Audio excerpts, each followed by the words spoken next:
Hello, ഇന്നത്തെ രാവിലത്തെ breakfast കുറച്ച് ഹെൽത്തി ആയിക്കോട്ടെ എന്ന് വിചാരിച്ചു. കുറച്ച് ദിവസം മുന്നേ ചേച്ചിയുടെ വീട്ടിൽ നിന്ന് കൊണ്ടുവന്നായിരുന്നു കേട്ടോ ശംഖുപുഷ്പത്തിന്റെ പൂവ്.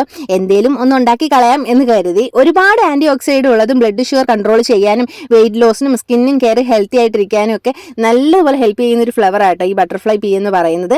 നോർമലി അങ്ങനെ പ്രത്യേകം ഫ്ലേവറോ കാര്യങ്ങളോ ഒന്നുമില്ല. അപ്പൊ ഞാൻ വിചാരിച്ചു ഇത് വെച്ചൊന്ന് പുട്ടുണ്ടാക്കി നോക്കാന്ന്. നോർമലി വെള്ളം തിളപ്പിക്കുന്ന പോലെ തന്നെ തിളപ്പിച്ച് അതിനകത്ത് ഈ പൂവിട്ട് അതിനകത്ത് പൂവിലുള്ള കളർ ഫുള്ള് ഇറങ്ങിയതിന് ശേഷം നമുക്ക് നോർമലി പുട്ടിന് മാവ് നനയ്ക്കുന്ന പോലെ തന്നെ ഈ വെള്ളം ഒഴിച്ച് തന്നെ നനച്ചെടുക്കുക. എന്നിട്ട് നോർമലി പുട്ട് ആവിയേറ്റി വേവിക്കുന്ന കണക്ക് തന്നെ തോനെ തേങ്ങയൊക്കെ ഇട്ട് വേവിച്ച് കഴിഞ്ഞാൽ സംഭവം അടിപൊളിയായിട്ടോ. പ്രത്യേകിച്ച് അങ്ങനെ മണമോ ടേസ്റ്റ് വ്യത്യാസം ഒന്നും തന്നെ ഇല്ല. നോർമലി നമ്മളൊരു പുട്ട് കഴിക്കുന്ന എങ്ങനെ അതേപോലെ ഉണ്ടായിരുന്നുള്ളൂ കേട്ടോ. പിന്നെ നിലമോൾക്ക് കുറച്ച് കൊടുത്ത് അവൾ കഴിക്കില്ല എന്ന് വിചാരിച്ചു, പക്ഷെ കുറച്ച് കഴിച്ചു കേട്ടോ. അത് കണ്ടപ്പോൾ സമാധാനം സന്തോഷമൊക്കെ ആയി.